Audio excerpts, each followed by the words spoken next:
I'm Dwight Donnell, the Assistant Administrator for the Office of Small Business Programs here at the National Aeronautics and Space Administration, or in short, NASA. We want to welcome you to our NASA OSBP Annual Town Hall. If you have subscribed here, you know that this event was supposed to take place sometime late last year, and then nice little government shutdown kind of derailed this into this month here with a slightly different agenda, but I think more media topic here. The theme for this town hall is unlocking small business competition for a new space economy. If you are tracking all things space right now, you know it is a great time to be in the space industry, in the aerospace sector. With multiple launches happening every day, the space economy is booming, and we want to make sure that all those who are able to participate in it can and succeed in it. And so what you'll hear from us today is remarks on just what we're doing broader NASA-wide from a small business ecosystem perspective to include our innovation program. And then we also know a key component for small businesses thriving and succeeding in the aerospace sector is your workforce and how you're building a workforce pipeline, not only for today, but for the future to win this new space race for America. And so you'll hear from our Office of STEM Engagement on a great initiative that we have going on to work with states and localities across the country to help the entire ecosystem build a pipeline of STEM readiness workforce going into the aerospace sector. With that, we'll roll into just some general housekeeping. So at any time, if you have questions during the presentation, please enter them into the question and answer box for the meeting.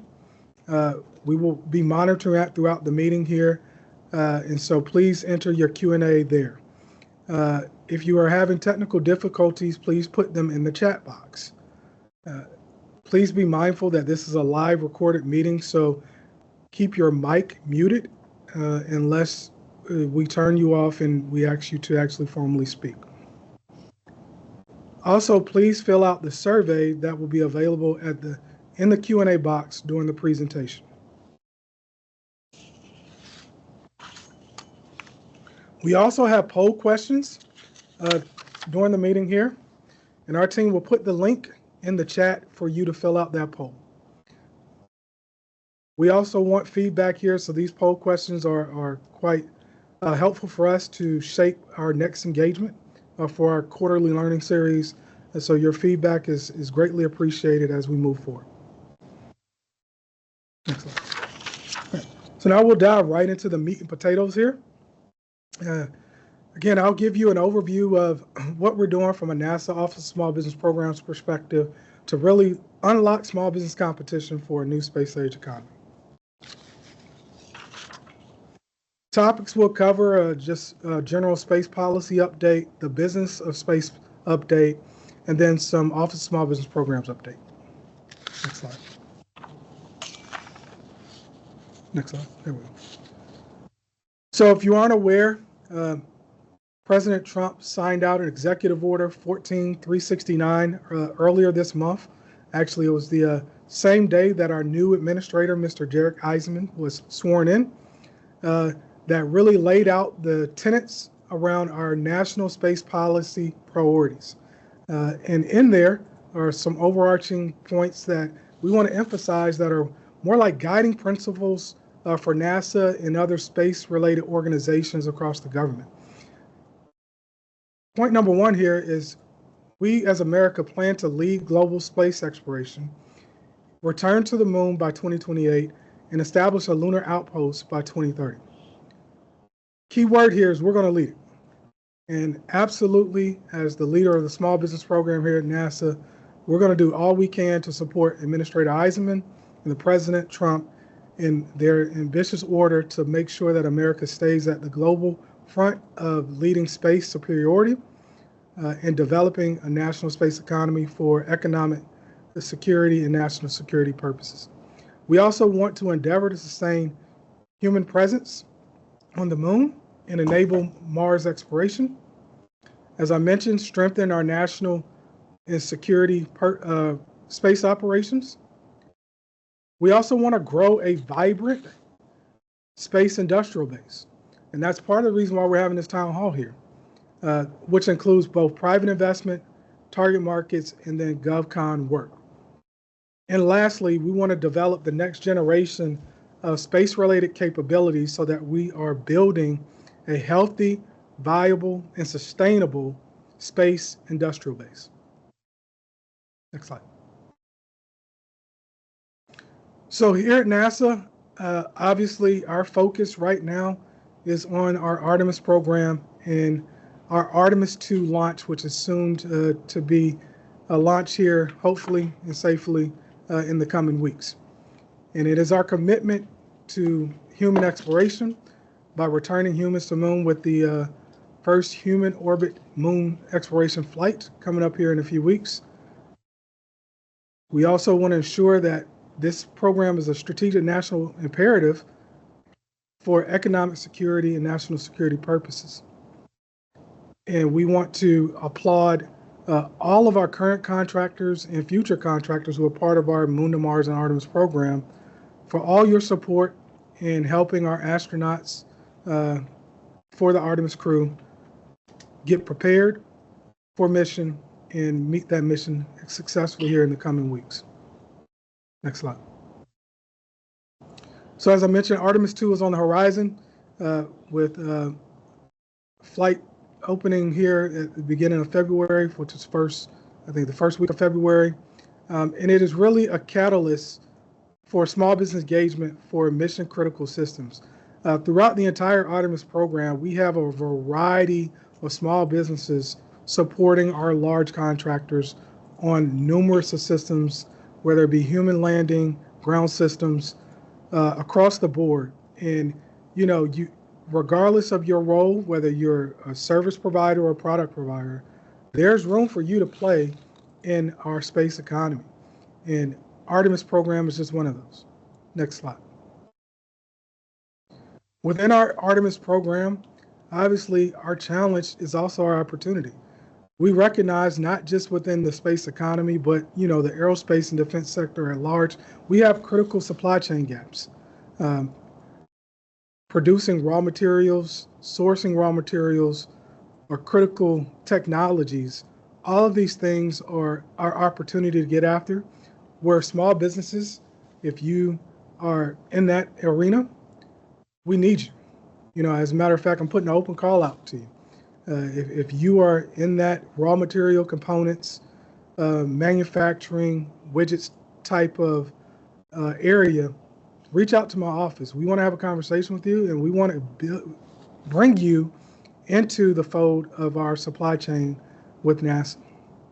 We also want to help our primes expand production capacity and growth with a key focus on building the latest, greatest propulsion systems and components that will endeavor America to be the first nation to land humans on Mars safely here in the coming decade.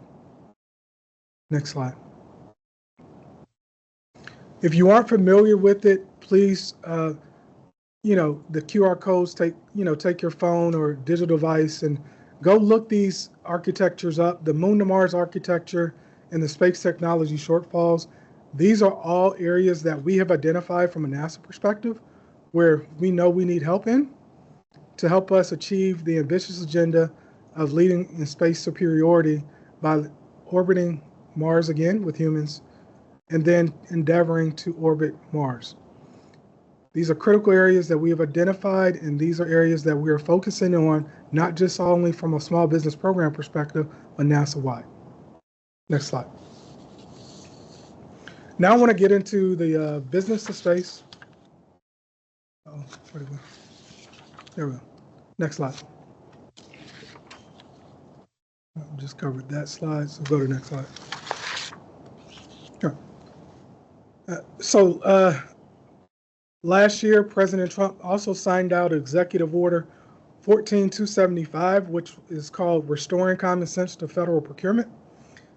This executive order spurred a charge to rewrite our entire federal acquisition regulation system to simplify it, put it in plain language, and reduce barriers for businesses, both large and small, in doing business with the United States government. I want to applaud all federal colleagues who are part of that effort. I think the outcome that we have here is a product that enables us to get after the tenets of this executive order, which is to simplify and streamline our federal acquisition regulations, remove undue regulatory barriers, promote efficient and agile federal procurements, and sunset non-regulatory rules. Next slide. And so the RFO, again, was initiated under Executive Order 14275 with the goal to rewrite the FAR in plain language. And the overall objective, as I previously mentioned, was ensure that we were making federal procurement faster, simpler, more accessible, especially to small, newer, and non-traditional contractors for the federal government. Next slide. So as we look at the RFO and how we're looking to implement the new RFO, and if you aren't familiar with it, we can put the link in the chat where you can go and look up the revolutionary FAR overhaul and the changes through what we call deviations that we've made to each part of the FAR and what it means. But at the end of the day, again, it was to emphasize competition, innovation, and commercial solutions with the thought process of getting us out of being so risk compliant on policy and more about managing risk as we do the business of government and government contracting. Next slide. For small businesses, both the Office of Federal Procurement Policy, which is housed out of Office of Management Budget, and the U.S. Small Business Administration put out a public statement back in September of last year, reinforcing the FAR overhaul and what it means to small business access and federal contracting. It essentially, what it does is emphasize small business contracting to be made more accessible via streamlined regulation.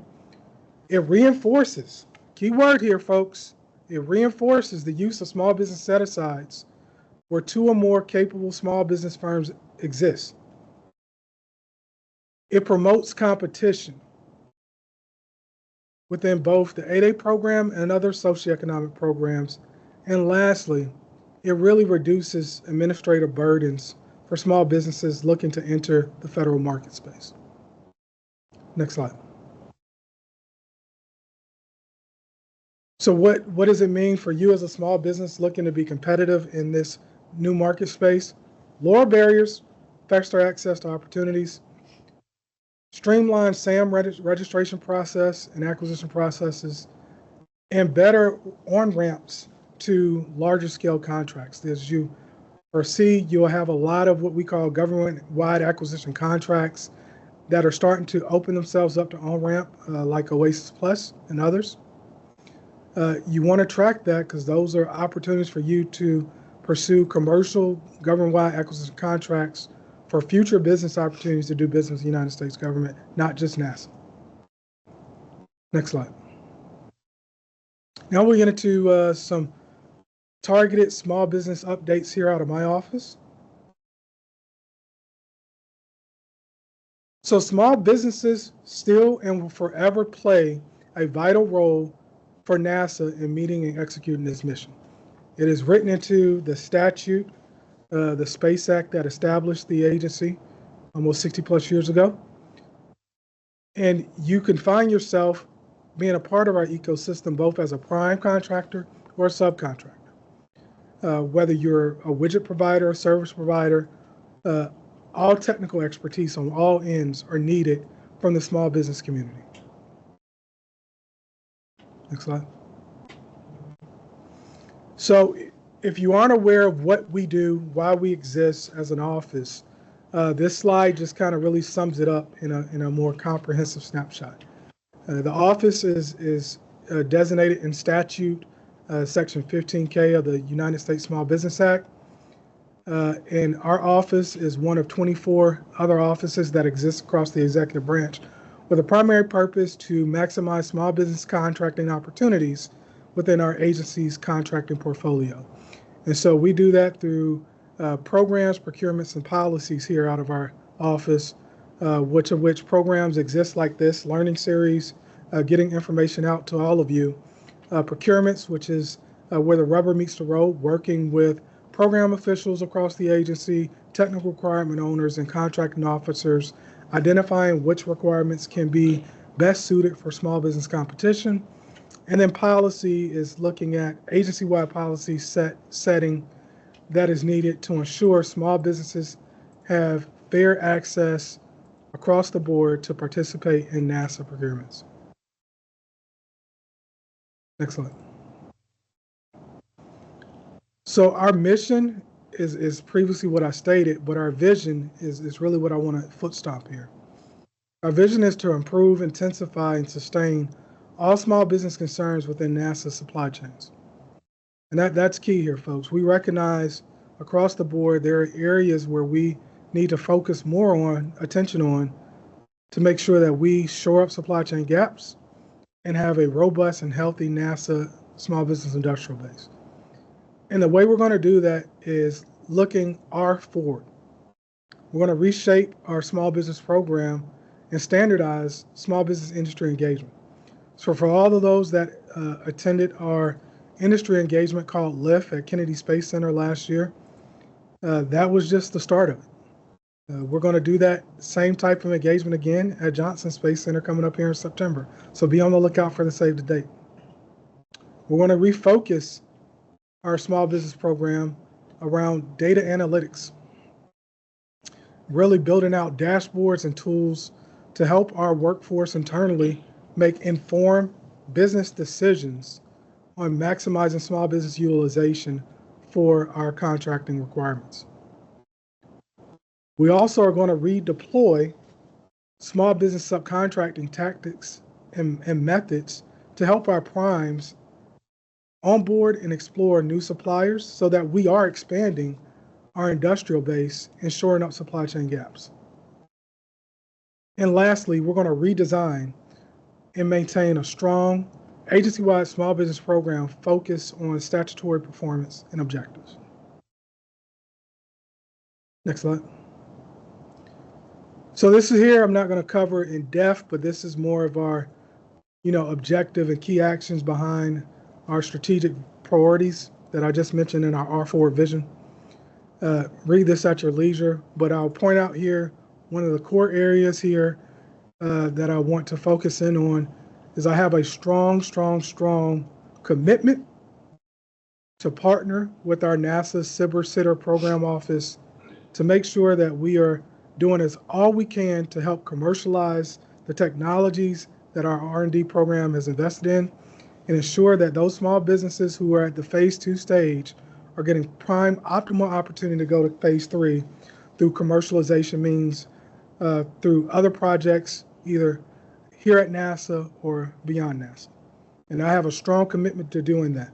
And that's why you're going to hear from our program executive for our Sitter program here next, Mr. Jason Kessler. I also have a strong commitment to ensure that we're maximizing our NASA Mentor Protege program to close supply chain gaps and work with our primes to identify small businesses in key areas that they can partner with on contracts to form mentor protege agreements that are going to close those supply chain gaps and get us out of either one sourcing or no sourcing situations for critical areas that are impacting a lot of our programs. Next slide. Here's what I'll talk about our data analytical tool that we built out for internally for our workforce. We have a core focus right now here out of NASA to achieve the ambitious goals behind service-able veteran-owned small business achievement and hub zone achievement. I will tell you historically, from an agency-wide level perspective, we have always done a good job either exceeding or close to meeting both the women-owned small business goal and the overall small disadvantaged business goal. Where we have historically fell short of the meter, and I mean like really short of the meter, is meeting our service-disabled veteran-owned small business goal and hub zone goal. And my focus right now is to ensure that we're creating parity in our goal and achievements. So as we have historically done well in 2 other categories, we probably haven't paid attention to the other 2, and we're going to focus on the 2 that we've been lagging in historically. And so we've built out analytical tools and dashboards to shed light on industrial-based analysis, supplier illumination, and overall contract opportunities that's pulling from open source data that's out there in sam.gov, aggregating it in one place to say, hey, here is a pool and mix of service-able veteran-owned businesses that can perform A, B, C, X, Y, Z, or provide X for a NASA requirement. So we have launched this tool, and we will start to begin to get the word out about this tool to our workforce here in the coming months so that it becomes a useful tool as a part of our market research process as we go to procure requirements moving forward. Next slide. I also want to talk about the Made in America Manufacturing Initiative that the U.S. Small Business Administration launched last year under the priority initiative of SBA Administrator Kelly Loeffler. And I really want to highlight the goodness that this administration and the SBA is doing behind this initiative. They're expanding their loan program in this area to open up the aperture to make sure that if you are a domestic manufacturer, you have access to capital to both grow your business and expand your business.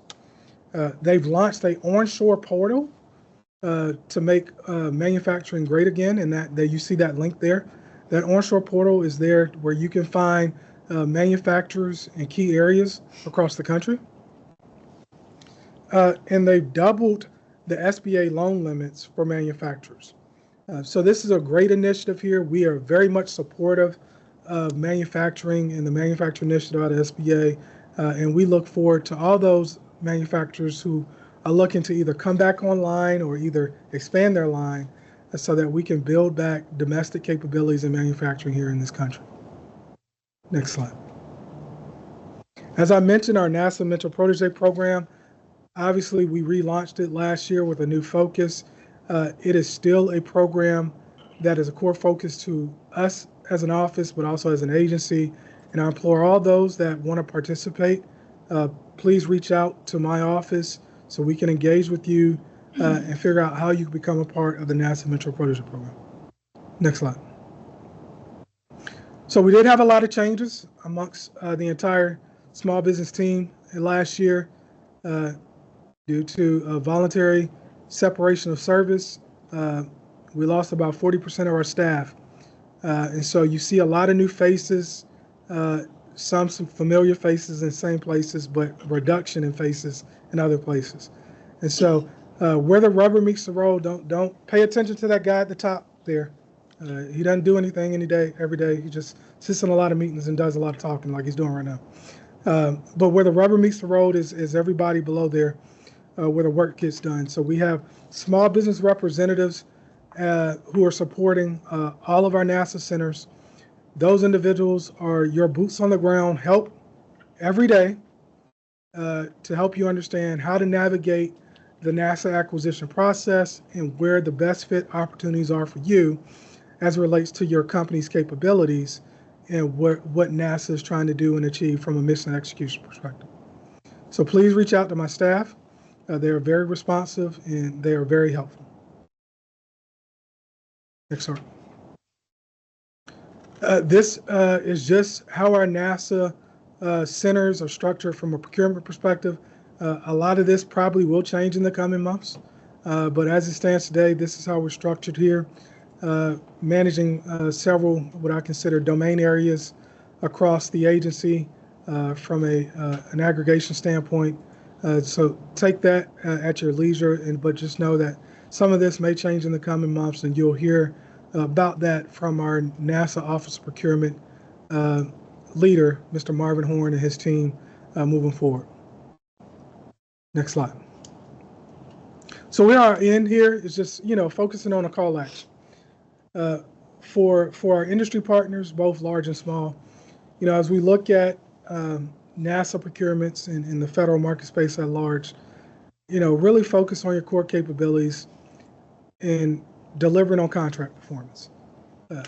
it really is about delivering on contract performance and core capabilities.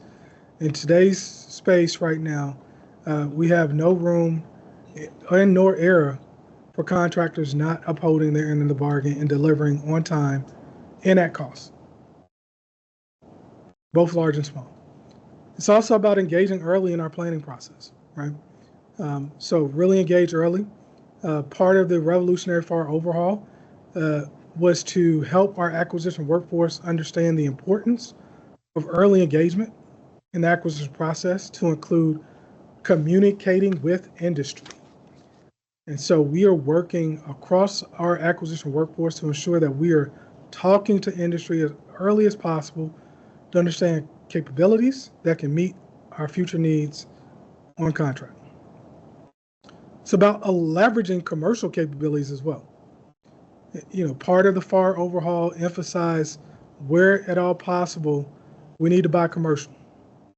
And so if you're a service provider or product provider, and if Walmart is buying it and NASA's buying it, it's probably commercial, right? And so we need to leverage commercial capabilities as much as we can and not put government specs on things so that we're buying things efficiently, buying things smartly, but more so buying it at a cheaper cost that's going to drive better contract outcomes. And lastly, it's about seeking partnerships and team arrangements for scalability and competitiveness. For the vast majority of what we do here at NASA, we're always going to lean on our larger contractors to help us get it done. But they also play a key role in expanding our industrial base and onboarding new suppliers to help us get it done. It's part of the reason why we have some of our large contractors represented here in the room and on the call, because they recognize the importance they play in helping NASA achieve its mission moving forward. For our NASA leaders that have joined and staff, stay committed to supporting small business contracting. And lastly, keep fostering open dialogue and communication with industry throughout the entire acquisition lifecycle. I can't stress this enough. The more we communicate early and often with industry, the better off we are at getting better proposals, better solutions, better pricing, which ultimately drives better outcomes for our contracts. So with that, I'm going to turn it over to Mr. Charles Williams, who's going to monitor question and answer before we move on to the next session.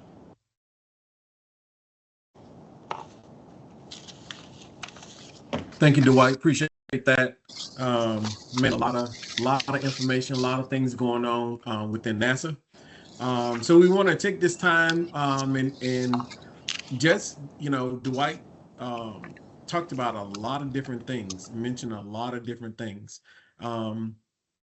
We've been monitoring the chat for questions, but Dwight, there was one question someone asked, and it was, so in order to get more information about the Made in Manufacturing and also the NASA Mentor Protege program, is a specific email address they should submit information or questions to?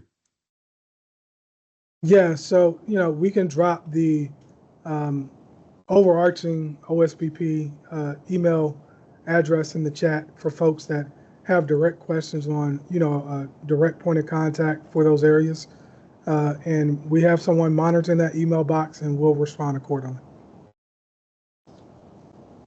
And I see that they've been putting that information in the chat, so you can look in the chat to get that information. I'm just going through our chat real quick. Mostly it's questions about the Mentor Protege program, and we put the link that they can go to get more information about our Mentor Protege program.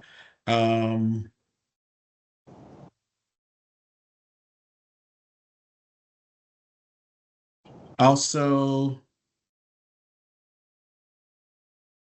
so one of the other questions that was asked, how can we contact the SBSs that were on the org chart? Hey, great question. So if you go to our public-facing NASA Office of Small Business Program webpage, and on that webpage we have the contact information for all of our small business specialists here at the agency. So if I could have someone just drop the direct link in the chat where folks can find that information.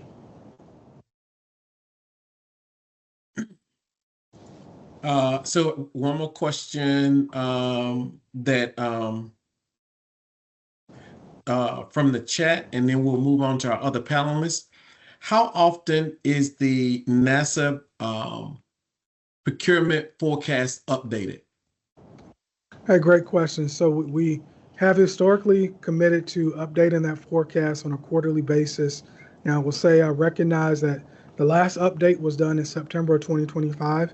And so we are working with our Office of Procurement as we speak to update that sometime before March.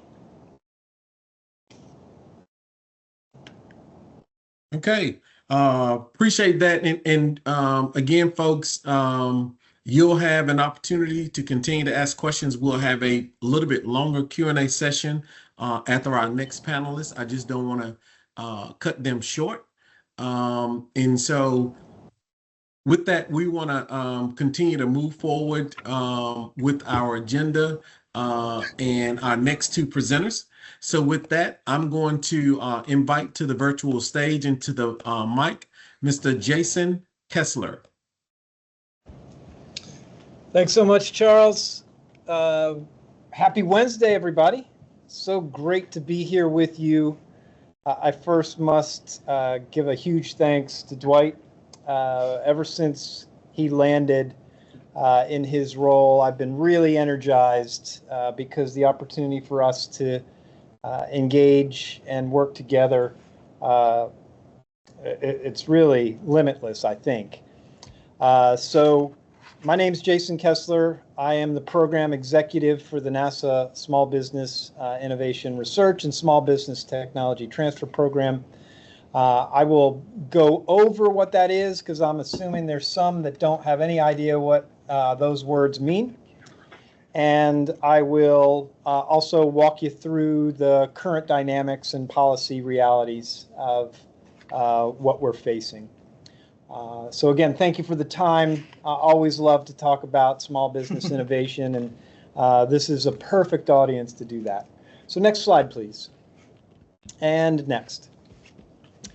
Of course, at NASA, we have to have visions and missions. I think you'll see that ours aligns well with the OSBP and Dwight's work.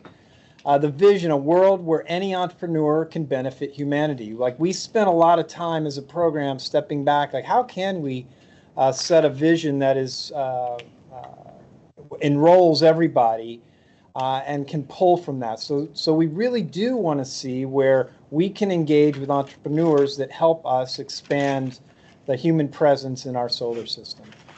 And how do we do that? Through our mission, where we're empowering all small business communities to imagine, build, and utilize revolutionary technologies, not only to drive NASA, but the national economy as well, so that we can reach new heights. And small business is a critical lifeblood to both NASA as well as the national economy.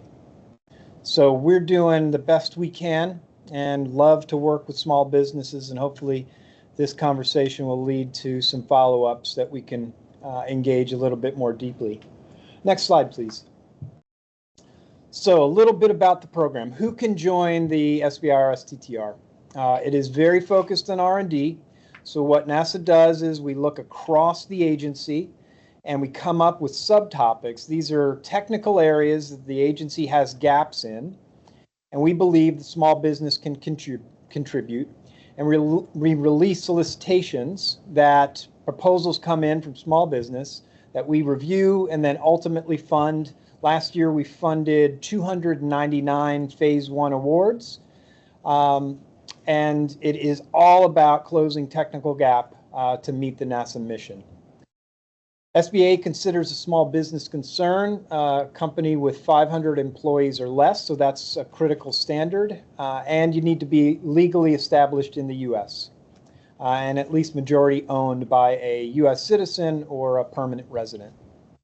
The STTR, slightly different, a nuanced program, came around 10 years after SBIR, and the requirement there is that there is a partnering between the small business and a research institution. Really fantastic way to pull on skill and facilities that the university or a research institution might have that the small business can benefit from. Also a great way to pull on workforce talent. You'll hear more about that later, but STTR is a great way to tap into those resources. And I don't necessarily want to encourage it, but if you aren't finding a home at NASA, there are 10 other government agencies that have the SBIR program and 4 others that have STTR programs that you can find opportunities across government with. Also very proud that of 80% of the small businesses that we fund have fewer than 50 employees. So while the SBA goes up to 500, we really do a very good job of finding early stage small businesses that have very, very small headcount. And we love to see them grow with us. Next slide. All right, a little bit more about the basics of the program. I will give you a little teaser. Those dollar values are about to go up. I didn't want to steal the thunder when we do announce, but I will encourage you later in this deck to be connected with our program as well. And I expect hopefully within the next month or so, we'll be able to announce increased award values for our phase 1 and phase 2 efforts. But phase 1's idea generation, feasibility study, currently $150,000, 6 months for SBIR, 13 months for STTR to accommodate that research institution partnership. We encourage firms to use I-Corps and TABA, that's technical and business assistance. That's additional money that we provide to small business to help them either commercialize, figure out how to market, develop a better technical communication plan. So we provide additional resources beyond just the phase 1. And we are a contracting agency. I mentioned 10 other agencies. Many of those are granting agencies. We find that contracts work better. That's the way NASA works. It gives the small businesses an opportunity and understanding of how to work with NASA procurement. And so we are a contracting program. Phase 2 becomes prototype development. So you've spent 6 or 13 months developing the feasibility, and then we receive proposals for phase 2. Award up to $850,000 currently for a 24-month, 2-year contract. We're really looking for hardware at this point. We want to see hardware that can be tested and ideally entice programs within the agency or outside the agency to consider using that technology to meet their needs. We built several post-phase 2 opportunities into our program because we recognize there are many valleys of death. It's a overused term, I think, but we see it not only in scaling, but also in manufacturing.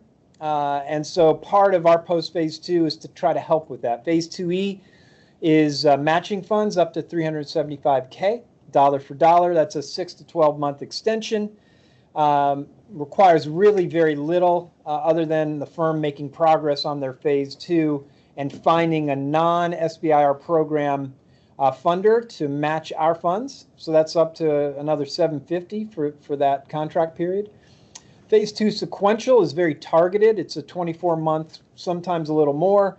Currently maxed out at $4 million, where we may say that we're looking to deal with dust on the moon. So all the firms that have done work on lunar dust get an opportunity to put in proposals and white papers to address that, and we will fund them.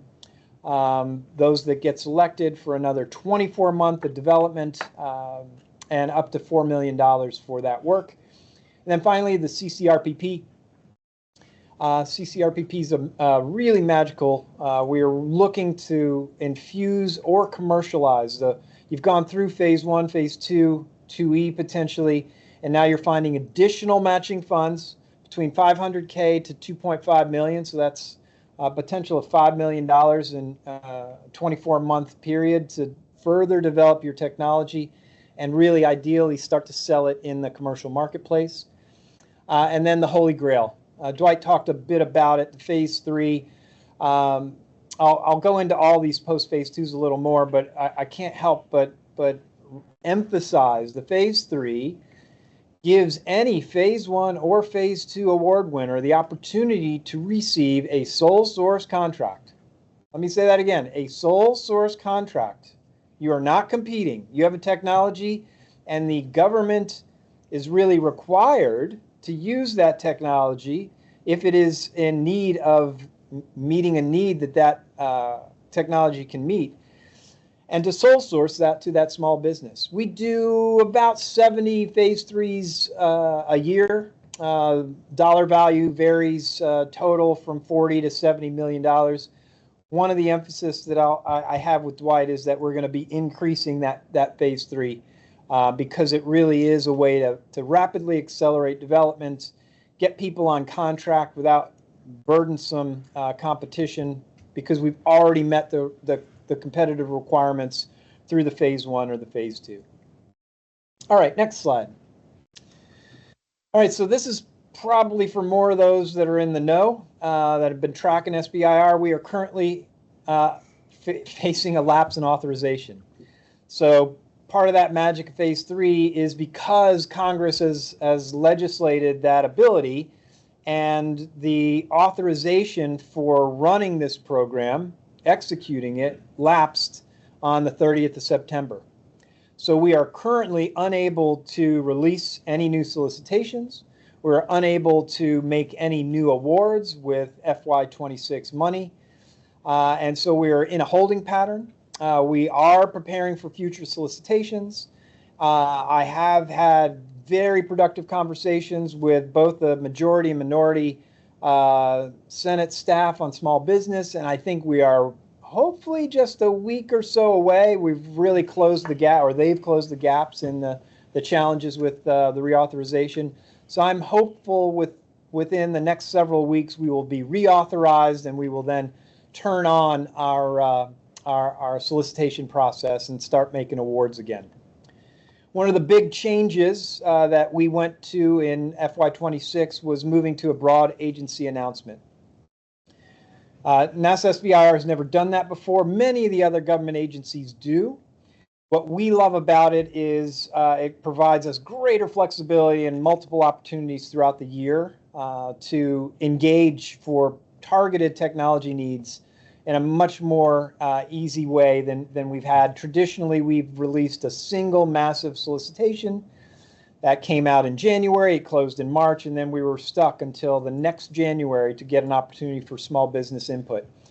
So we moved to the BAA. We can't actually announce it yet because we don't have authorization, but the plan is that once authorization comes in, we're going to have 2 appendices in FY26 to be able to spread the technology needs across those 2 vehicles. I welcome you to check out nasa.gov/SBIR_STTR, where you can keep track of updates on all the happenings. And again, I expect them, fingers crossed, next several weeks we'll get reauthorization. Next slide. I talked a little bit about the BAA. This is a funding mechanism designed for procuring basic and applied research. I'm a little puzzled why we never did it before. It really was kind of the perfect way to do it, but you know, we do things a certain way, and so we always do them that way. Well, not this year. We changed it up, and we really wanted to be able to respond because this sector and this ecosystem is moving so quickly. We need to be able to be more flexible so we can release phased appendices and not count on a single annual opportunity to figure out what we need and then go get it, that we will do that throughout the year. So really excited to see how the BAA plays out for us. It's been a tremendous success over at Department of War. Next slide, please. All right, space hardware. How can I pass up the opportunity to brag on our firms. So you may be sitting out there thinking, how can I play? This is hard stuff.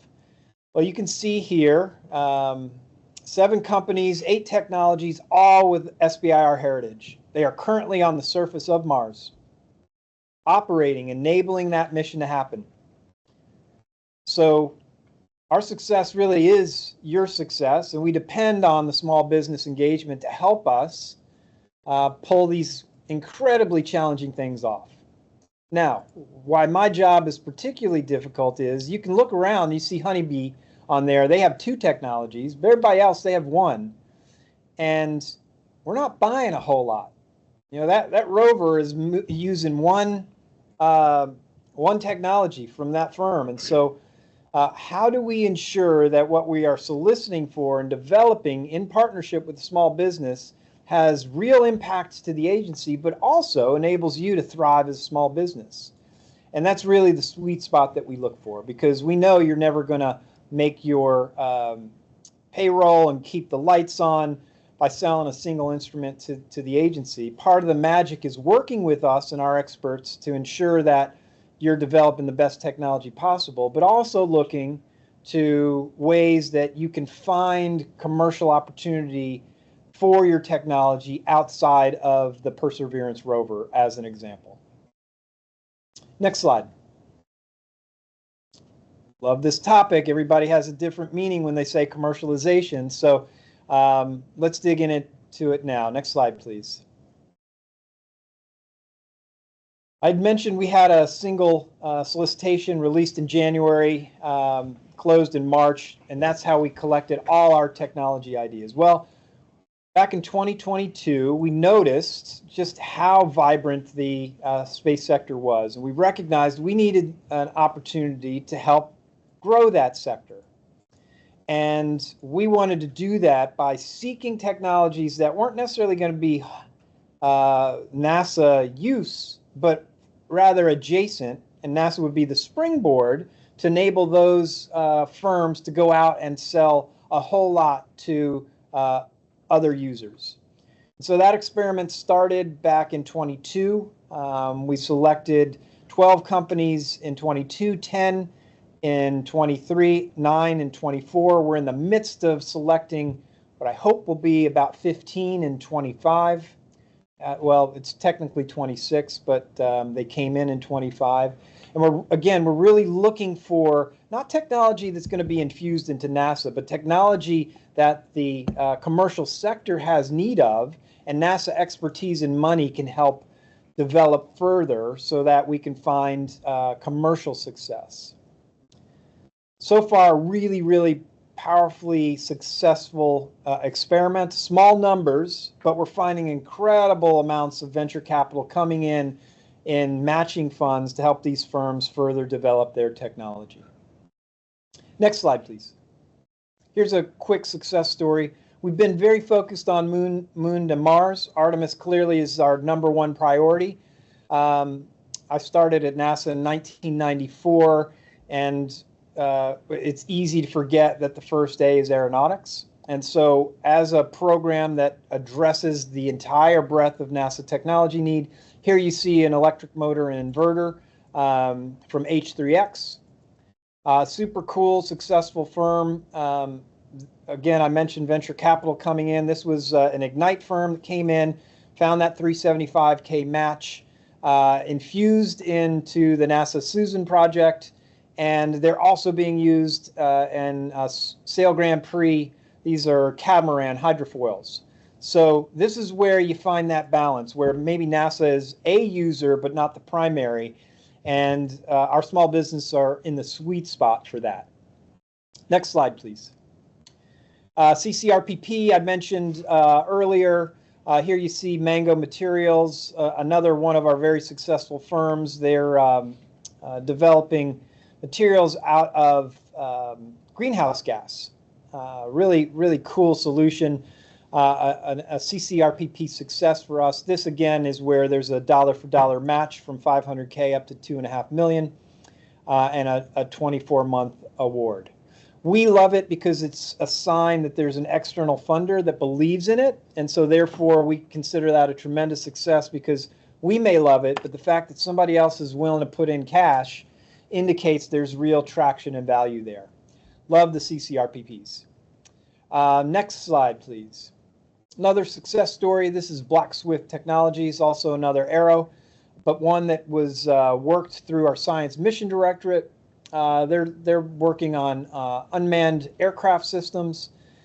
They've had over almost $2 million in matching funds, multiple phase 3s, post phase 2E, CCRPP, multiple U.S. government customers. They build these unmanned aircraft that can fly over volcanoes, go through hurricanes. Next slide, you'll see an image in the eye of the hurricane. The goal here was this SO can fly where humans would not safely, and start to get us the kind of insight that we need to know to better understand the dynamics of the impacts from hurricanes. And this was technology developed by us, but then phase 3 by NOAA to help them collect data on the challenges that they're trying to better understand. Next slide. Finally, phase 3. The phase 3 again is the magic. We've seen success in your development as a small business where you can now go and market and get, again, that sole source contract. Anyone that's contracted with the government knows it is a very long and can be very complicated process. Part of the reason, the desire to rethink and rewrite acquisition is just because it's so challenging. Well, SBIR and STTR have that magic of this phase 3 sole source. The other thing that people don't realize is if you've gotten an SBIR from NASA, say, you could go to GSA and they can sole source you.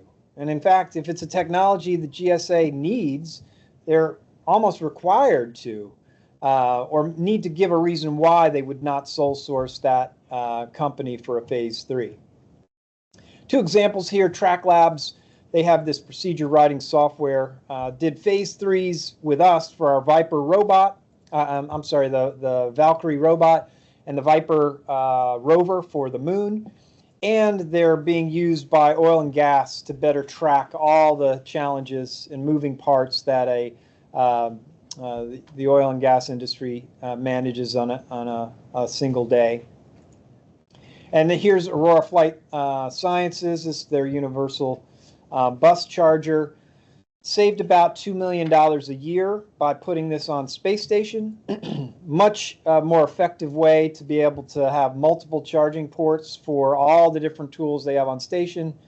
Able to build that through the SBIR program, and then phase 3 sole source contract that, get it on station, and now benefit Aurora and save the government $2 million annually, rather than flying up throwaway single-use battery or trying to find an alternate solution, patching things together. Next slide. So where do you start? Come to our site, go to the program contact. We'll send you emails, updates. All our solicitation and opportunities are listed at nasa.gov/stmd. All our official postings are on sam.gov. Hopefully you're very familiar with that. And we have local assistance through the SBA website. And if you go to our website, we've got people at every NASA field center and welcome the opportunity to engage with you. And of course, this ever-growing partnership with OSBP. Really excited to see what we, as two programs aligned and focused on the same very important thing, can do in the coming months and years. Really welcome the opportunity to engage with any and all of you that are on the call, and whether it's today or in the future, eager to answer your questions. I think that's my last slide. Next slide should probably, yep, questions. I think we're going to wait till the end for that, but I hand back.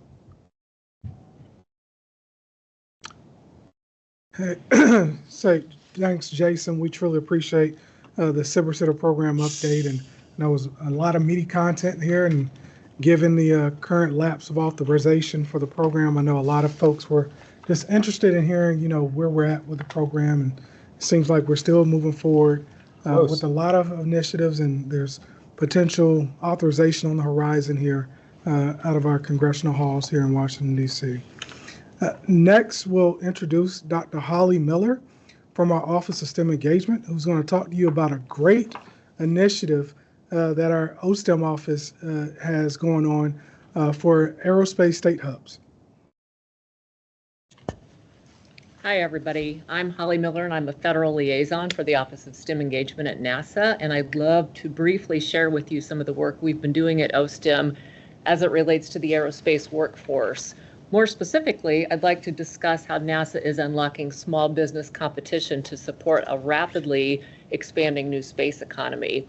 OSTEM's current effort focuses on launching tomorrow's aerospace workforce, and as small business partners, you are essential to the manufacturing and technical infrastructure required for the next generation of space exploration. Next slide, please. I'd like to begin by highlighting some of the most pressing issues, not just for aerospace, but defense and some of our other federal partners. Next slide, please. Why is everyone talking about workforce? Well, there's a few reasons. For one, the space economy is predicted to grow astronomically. Some projections say it could reach close to $1 trillion within the next 10 years. Secondly, there's a huge push in Washington for the U.S. to be able to claim global superiority in space and relatedly national security. National priorities have shifted toward renewed human space exploration, which requires a continuously growing engineering and skilled technical workforce. There is a direct administration priority on creating more manufacturing jobs and preparing Americans for high-paying, skilled trade roles. Next slide, please. As mentioned previously, there have been several executive orders and proclamations that demonstrate workforce as a priority, and many of these EOs direct federal agencies to modernize and integrate workforce development programs to better prepare Americans for high-paying, skilled technical trade jobs in emerging industries like AI. One order instructs the Departments of Labor, Education, and Commerce to develop a plan for these reforms. And most recently, the administration released the executive order titled Ensuring American Space Superiority. I think the title speaks for itself. Next slide, please. So the demand for these workers is increasing, but the labor pool is shrinking, and we should all be concerned about that. Shrinking for a variety of factors like an aging workforce, lack of educational barriers to get into a four-year degree, and we've also found that there's just a general lack of awareness about the variety of career pathways that lead to skilled technical work. Next slide, please. If we are to dig into these challenges a little more deeply, we see that there is not a one-size-fits-all approach to solving this problem. There are inconsistent demand signals from industry. There's difficulty in scaling individual programs. There's sometimes a lack of coordination between the different players in the ecosystem. And frequently there's misperceptions about manufacturing jobs and skilled technical work. Next slide, please. We know from asking some of our state concept teams about challenges in their area, there are, as I said, issues with stigma and perception. There's misalignments and data gaps, fragmented ecosystems, funding and financial barriers, high school pipeline weaknesses, and I really want to draw your attention to industry engagement deficiencies. Many of our state lead teams have told us small and medium-sized businesses are not at the table. Next slide, please. You may be familiar with this McKinsey report recently. They looked at the aerospace and defense workforce study, and the numbers for attrition in the skilled technical workforce are alarming, and executives report attrition rates reaching over 40% for skilled trades in some geographies. Next slide, please. In light of all this, NASA OSTEM has developed a strategic shift in order to tackle these challenges. Next slide, please. We believe that NASA is uniquely positioned to be the catalyst and convener that ignites and accelerates America's aerospace workforce development, essential to expanding U.S. manufacturing capability, securing U.S. global leadership in space, and enhancing national security. Next slide, please. Let's take a quick look at NASA's economic impact across America. Our efforts in FY23 supported over 300,000 jobs and generated $75.6 billion in economic output. Our impact reaches all 50 states and the District of Columbia, providing a solid foundation for state-level initiatives. These activities resulted in $9.5 billion in federal, state, and local tax revenues, proving the aerospace sector is a vital economic engine. Next slide, please. So we've developed a state-based strategy. The goal is to increase the number of students entering the aerospace industry's skilled technical workforce to advance NASA's missions. We are moving away from national models to strengthening collaboration between industry, community colleges, and state economic development entities. This initiative accelerates the state's ability to equip students with industry-recognized credentials and relevant work-based experiences. Next slide, please. So here's where we are on the timeline right now. We began a pilot program in 23, and we started off with just 3 states, Florida, New Orleans, and Southern California. And from there, we moved into asking for concept paper development. We basically asked states to give us an idea of how they would solve the problem in their area. And we had 15 gather with us at KSC recently, and they had plans and told us how they intended to solve it. Very soon, we will be releasing a NOFO that is the actual implementation. These will be 3-year awards for, we're hoping for 8 states to lead this initiative, and we're excited about it. More info to come soon. Next slide, please. So how will this work? The approach that we're looking at from states is an ecosystem solution. We know that this is a difficult problem to solve. If it were easy, it would already be happening.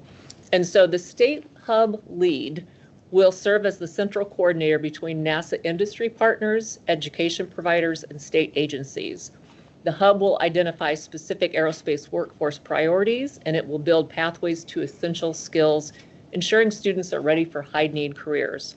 This model aligns community colleges and CTE programs directly with real-world industrial needs. Next slide, please.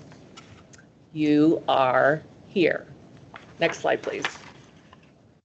NASA OSTEM will act as a catalyst in these systems. We will provide the mission-driven vision and unparalleled expertise to help hubs develop. We will offer targeted technical assistance and federal agency relationships to help break down silos and scale effective programs. Again, the ultimate goal, accelerating students into skilled technical workforce careers in aerospace. Next slide, please. When we convened an expert review panel recently, we said, help us think through this model. What are we not thinking of? What are things that we should consider? And they reminded us of this. To widen the talent pool in the aerospace industry, collective action is required. Strong engagement from both primes and small businesses and suppliers is critical to hub success. Next slide, please. So in conclusion, what is your role in this ecosystem? In the state hub model, small to medium-sized businesses are critical, yet currently underutilized partners. Your engagement is what will ultimately ensure the aerospace workforce meets real-world industrial needs and secures U.S. leadership in space. I am happy to connect you to our state hubs once they are awarded. More details coming soon. Next slide, please. Thank you.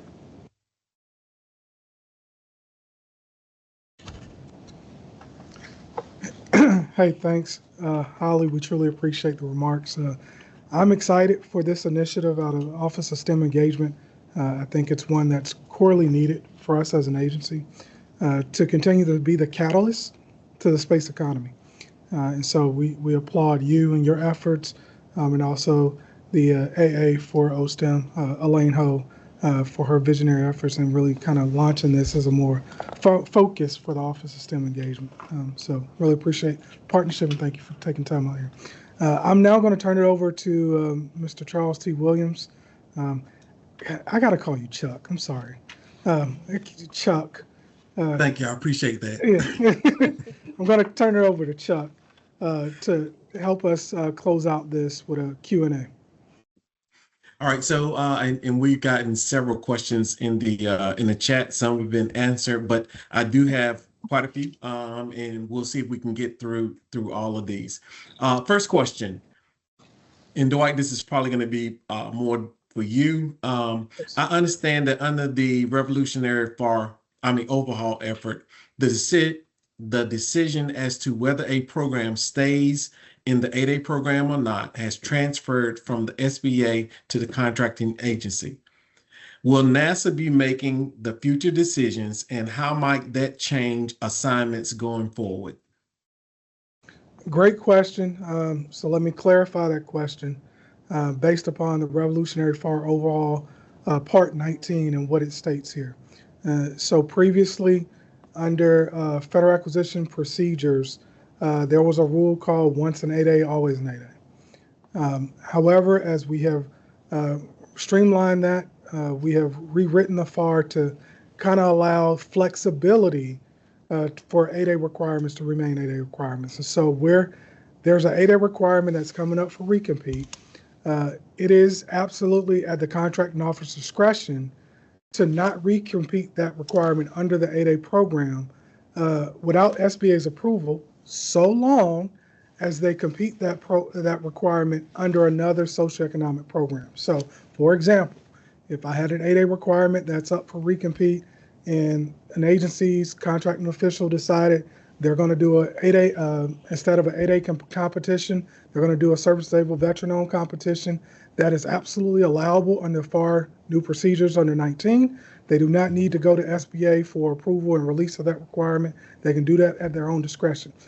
If the requirement is going from 8A recompete to full and open, then you absolutely still have to go to SBA to get that requirement released. So I hope that answers the question. Thanks for that, Dwight. Appreciate that response and that clarity on that. Next question really is for SBIR, STTR, Jason, for you. And I think you kind of touched on this first part, but how does the lack of SBIR, STTR reauthorization impact the emphasis upon that pathway? So without authorization, we are unable to make any new awards, and we are unable to release the BAA that we intended to move to, and we cannot release any solicitations or the appendices underneath that. So publicly, without authorization, we're unable to engage our small business community. However, as a program, we are operating full speed ahead. We're prepared to release the BAA, release the appendices, not exactly how we intended, but we will do that as soon as we have authorization. And I anticipate, again, in the next several weeks, we should have that authorization. So we should be able to meet all our funding obligations and engage all the small businesses in our phase 1 and phase 2 award process this fiscal year. So the pathway has been delayed. It's a little murky, and I hate it for all the small businesses that are kind of out there in the dark right now, but know that we are doing everything that we can to be ready. We had 2 solicitations with proposals that we received before the end of the fiscal year and the shutdown. We have those in process and ready to make award as soon as we have authorization. So as soon as our hands are untied, we will go full force and apologize for all the uncertainty that this has caused. Appreciate that. The second part to this question, does NASA have specific mechanisms for pre-seed or TRL 2 through 3 startup initiatives that align with ISRU goals outside of the standard SBIR phase 1 cycle? That's an insider. I like the detailed, good questions. So, for those that aren't familiar, in situ resource utilization is the technology need critical for our success on the moon and to Mars. And I was talking with a firm that's wanting to do that with asteroids just this morning. And so ISRU, I can't speak to their other opportunities. My guess is that they're few and far between and very limited outside of SBIR or STTR, because the lion's share of that early stage, and so TRL is technology readiness level for those that aren't aware of that. And our TRL or technology readiness level at SBIR is roughly, and STTR, roughly 2 to 6. Sometimes we'll get something up to 7. And I won't bore you with what all those different levels mean, but that early stage at 2 to 4, I think is what I heard in the question.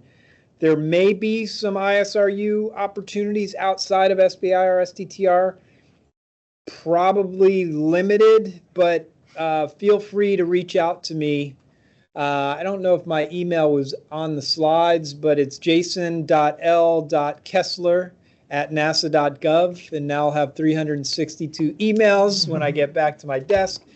But please email me, and I will be able to route you to the ISRU folks to figure out if there are other opportunities. Appreciate that, Jason. Yep. So next question, and Ms. Holly, this one would be for you. Has OSTEM looked into STEM and internship programs such as those offered by the Virginia Space Grant Consortium that have proven to be highly successful in leading students into aerospace career fields?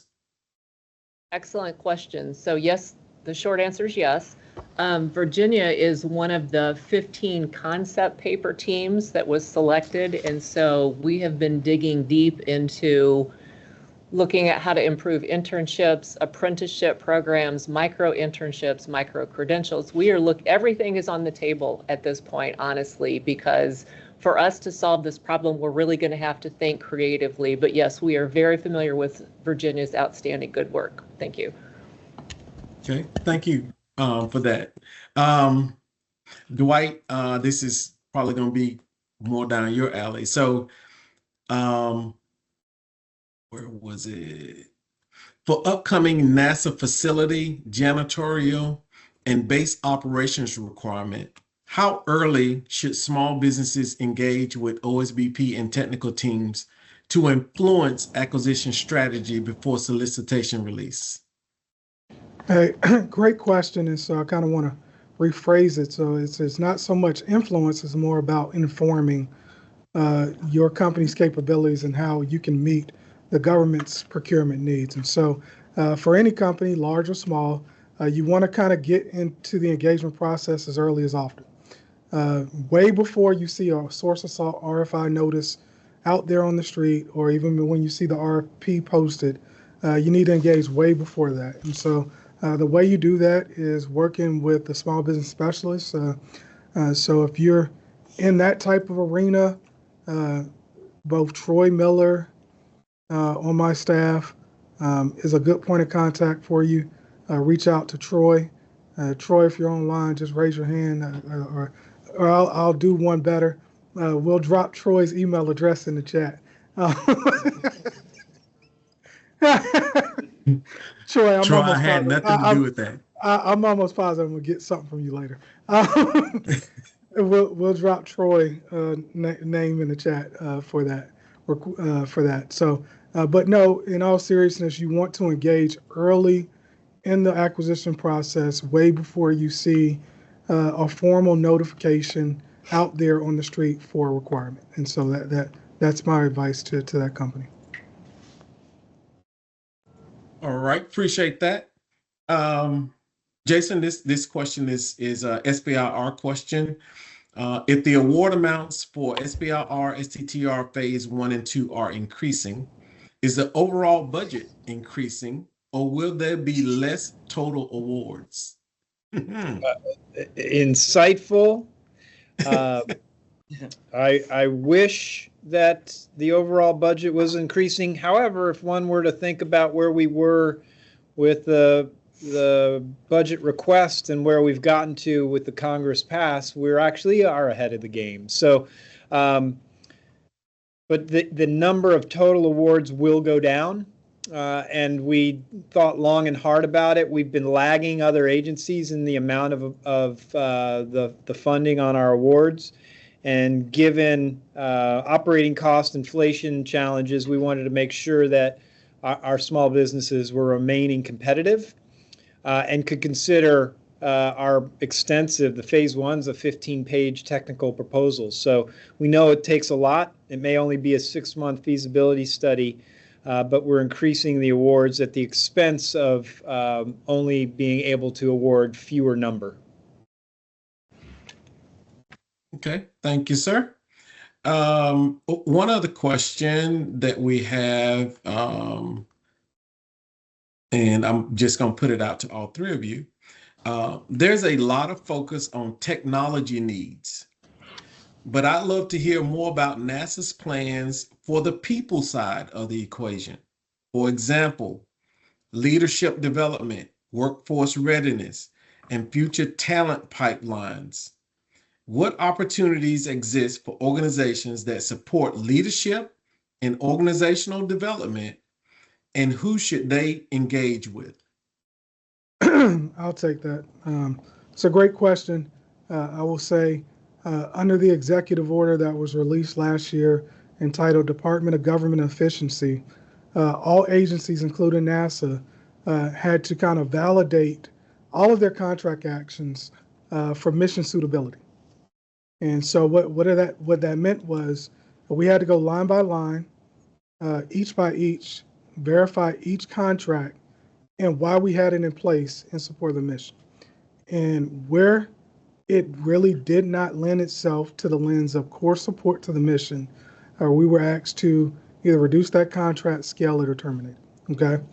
And so as a part of those efforts, our contractual needs right now at the agency are being prioritized to more mission-focused contracts. So where there are contracts that actually directly tie back to mission execution needs, that's where we're going to prioritize funding towards. Absolutely, absolutely, you will always need back office support, contractual action needs.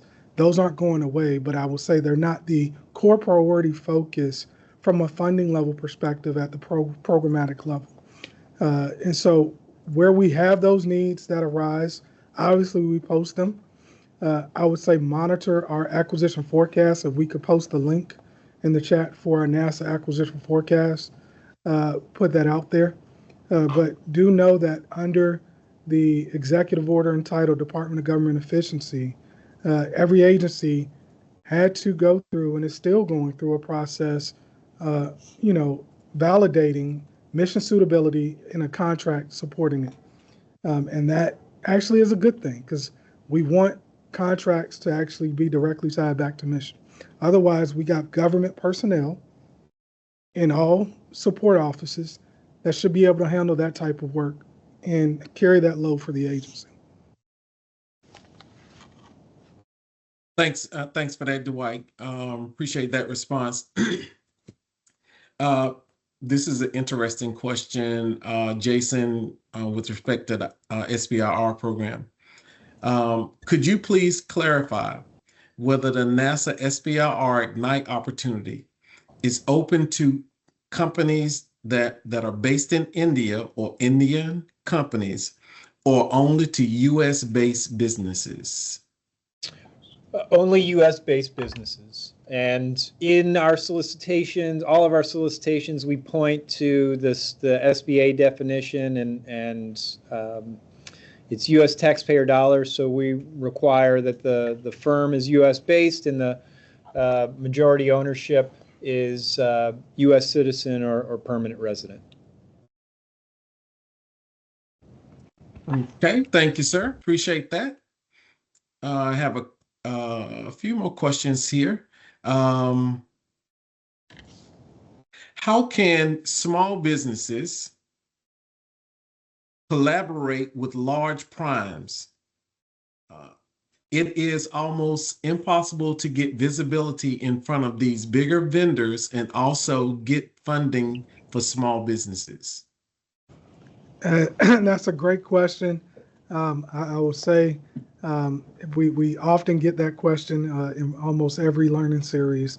But I will tell you, here at NASA, we do a phenomenal job in working with our larger prime contractors in helping them expand their engagement program to the small business community.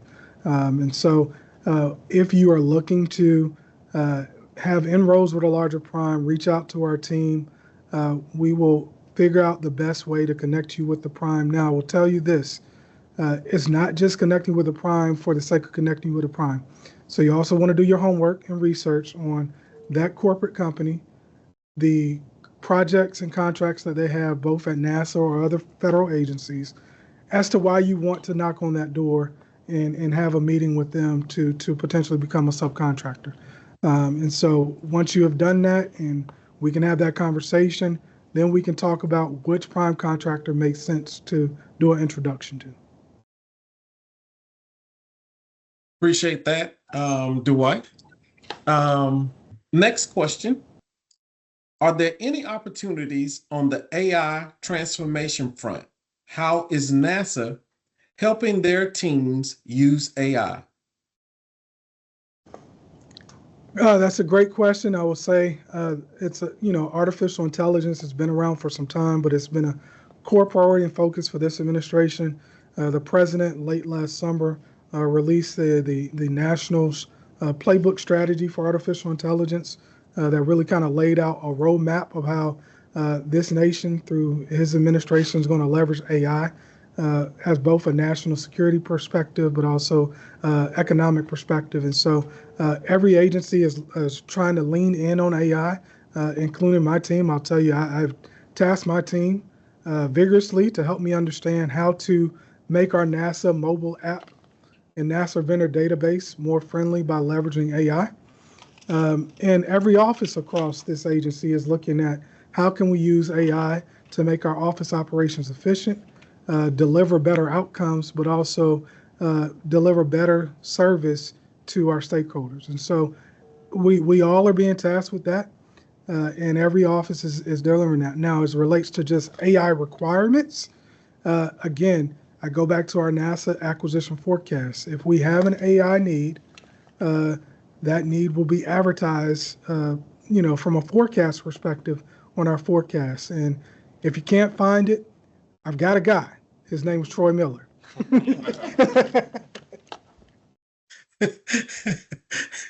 Boy, Troy, you in the hot seat today. I appreciate that, Dwight. And this is for all three panelists. This next question. Just want to know from your different programs' perspectives, can you expand a little bit more on NASA's hardware needs?